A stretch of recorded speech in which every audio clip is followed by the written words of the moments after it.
Welcome to the Earfluence podcast studio at Industrious in downtown Raleigh inside the Wells Fargo building. I'm your host for today, Jason Gillikin, and this is our ribbon cutting event. I'm so excited because we have 8 interviews that are short, 15 minutes. 4 of them are going to be with Industrious members. We have Austin Bowens from Ravi. We have Chris Hopkins from Evolution Recruitment Services. We have Haley Rogers from Vision Point Marketing. And we have David Shaner from Offline Media. Super excited for those. We also have Melissa Bessler and Matt Carlin from Industrious. And then 3 people who are going to give us tips on how startups can grow their businesses or learn from failures. So those are Micaiah Thurmond, who's a PR specialist, Tim McLaughlin, who's a venture capitalist, and our first guest today, who's going to talk about failure. His name is Marques Ogden. Hey, Marques, how's it going today? How you doing, Jason? Thanks for having me on, man. Man, I am so excited. You are a former NFL player. You are a 3-time best-selling author. Mm-hmm. You have a podcast called Get Authentic that's in the top 1% of all podcasts. Mm-hmm. And yet, I asked you on today to talk about failure. Mm-hmm. Can you take us back to, let's say, the end of your NFL career? Sure. Yeah. So after my NFL career was over, for about 6 months, I struggled immensely with transition. I had addiction issues. I had alcohol issues, painkiller issues, nightlife gambling, all these things, because I didn't really find a next phase of life beyond the gridiron. And as a result of that, I kind of lived what I call very shallow, unfulfilled, non-purpose-driven life. And it was really, really dark and deep. And it's interesting. I saw someone sent me a link saying the Surgeon General of our country said that now that COVID is kind of under control, per se, the next disease you have to look out for is loneliness. And that's what happened to me with football. I got very, very lonely, and I didn't have anybody to go and talk to. And that's where I kind of had my whole issues with depression and failure after the NFL. Oh, wow. Okay. And so what happened? What was your next step, let's say, in your career? What did you start with doing? So I then, after putting the bottle down, I got into construction in downtown Baltimore. I built with my partner, Caden Premier Enterprises. We started off in some small concrete and demolition and framing, things like that. And then we got into, unfortunately, massive excavation, dirt work, grading, and we made a lot of money. And like I tell people all the time, I was not prepared to handle that type of windfall of success and money and prosperity. And as a result of that, my ego got inflated. And I ended up making some bad mistakes in business and treating my people wrong. And boom, unfortunately, I ended up going completely bankrupt in 2013. Oh my gosh. Okay. So you've already gone over one hurdle, which was addiction to a lot of different things. Mm-hmm. You're flying high, you're doing really well, and then all of a sudden bankruptcy. Mm-hmm. Yeah, I think that's with the startup life, there's kind of a roller coaster at all times. So a lot of people here in Industrious are founders, and there's a roller coaster of like, I'm doing amazing, and then it's like, oh crap, how do I make payroll? And I'm probably going to go bankrupt. Like, how are you dealing with those emotions at that time? Oh, it was hard because that's exactly what happened to me. 2011 to the beginning of 2012, I was making 7 figures, clearing 7 figures, netting. Wow. And then the end of 2012, beginning of 2013, I couldn't make payroll.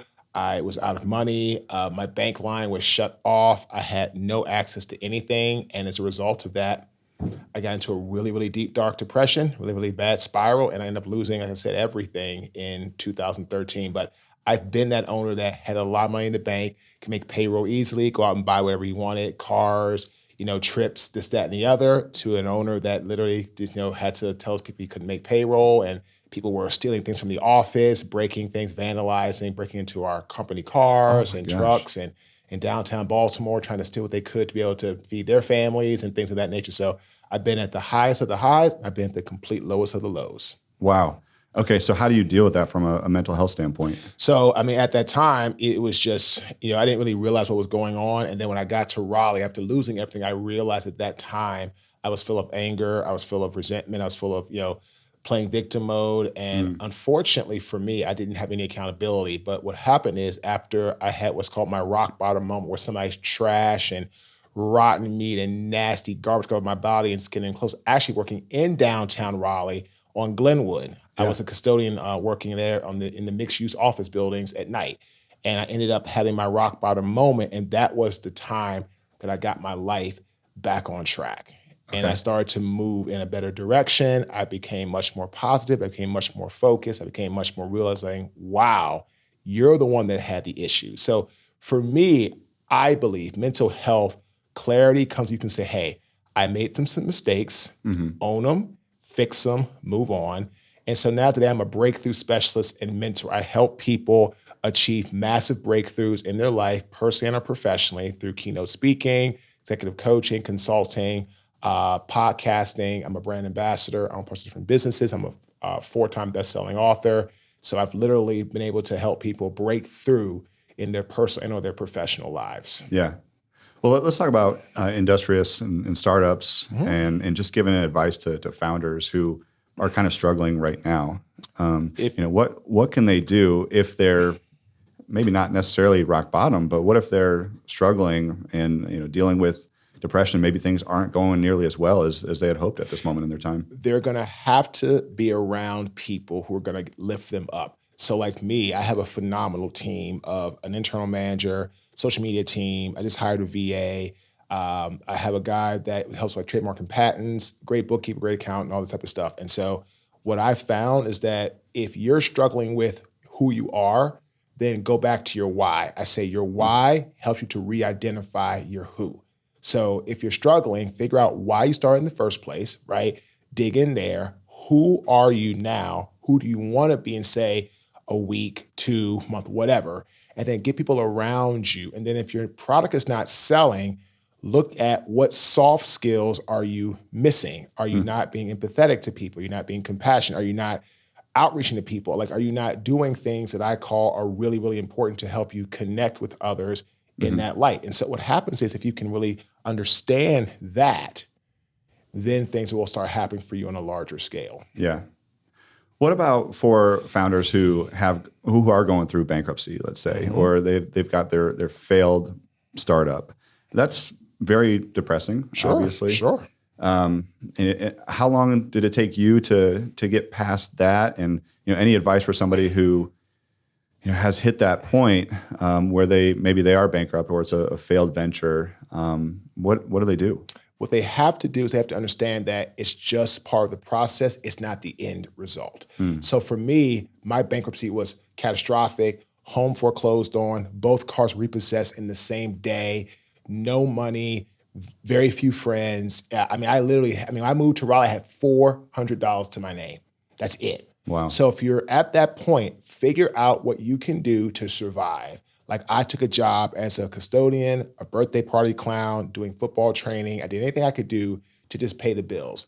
And then figure out what is your passion, right? So again, in every failure, there's a lesson learned. So what I did when I lost everything in Caden, my construction company, I realized that my failure could help others maybe not hit rock bottom or not hit the type of failure moment or that catastrophic moment. So I said, okay, I can speak, I can coach, I can help inspire, I can consult. And what I did was I took my pain and made it my purpose. So again, if you're going through a bankruptcy, hard times, look, I've been there, I understand, it's not easy, but it's not over. Yeah. You gotta remember, it's not over, right? So you're the one that has to determine that, right? Great quote by Henry Ford. Whether you think you can or you think you can't, you're right. Whether you think you can or you think you can't, you're right. So your mindset is going to push you either towards getting back on track or it's going to push you to the dark side thing and victim mode and all that type of stuff, and you're never going to get where you want to go.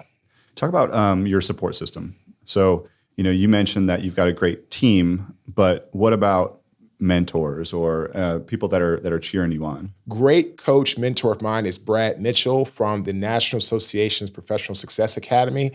That program changed my life in 2018 at Penn State. It taught me how to utilize my football skill sets to be able to connect with people. It taught me how to utilize what I am as an individual to help figure out the soft skills. It taught me how to take football dialogue and be able to then take it and go out and speak to somebody else in the corporate America sector.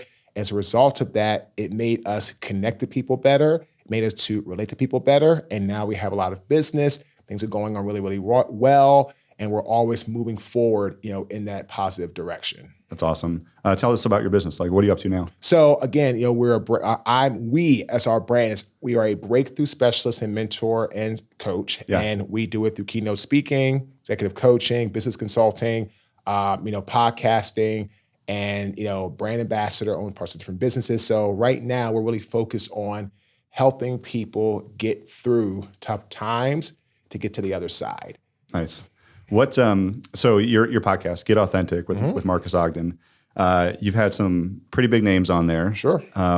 Who are some of the biggest names? I remember Brett Favre was on there. Who are some of the biggest names? Brett Favre was on there. We had Chef Robert Irvine from the Food Network on there. Oh, yeah. We interviewed Sugar Ray Leonard Jr., his dad, Sugar Ray Leonard Sr. He'll be coming out in a few weeks. We interviewed Dionne Warwick's son not that long ago. He was awesome. Yeah. We've interviewed Rashad Sugar Evans, UFC Hall of Famer. He was great. So again, but we also interview people that are business owners, that are leaders, that are trying to be a speaker, or story time coaches, or people that, we have one guy whose son passed away from alcohol poisoning, and he walked 1,450 miles to Montana to bury his son's ashes, and people that are into SEO, business, it doesn't matter. So the big names are great. Like I tell everybody, the big names bring more notoriety, but the people who are the everyday people that are just trying to get ahead, business leaders, again, same thing I am. They're the ones that reshare it. They're the ones that repurpose it. And those are the ones that help you really grow your numbers. So if you're trying to really launch a podcast, big names are great. They bring you a lot of attention, all that, but that's not it. And also, you have to also get people to do something that a lot of people don't do. Get people to leave you a 5-star rating. Yeah, that's true. Because ratings are going to drive up your show's popularity more than you realize. Yep, that's true. Everybody listen to Marques Ogden's podcast, Get Authentic. Give him a 5-star review. Give the Earfluence podcast a 5-star review. Marques, how can our listeners and viewers connect with you? They can go to our website, www.marques, MARQUES, Ogden, OGDEN.com. Shoot me an email, marques@marquesogden.com. Connect with us, hit us up. We're all about, good people. We're all about people that want to, get ahead in life. We're about people that want to help others, that want to be inspired. So again, reach out to us. We're on social. Marques Ogden's pretty much everywhere: LinkedIn, Instagram, Facebook. TikTok is at Marques Ogden 7171. Reach out to us, and we'd love to connect with you. Awesome, Marques. Thank you so much for coming on the show today. Thanks for having me. I appreciate it, Jason.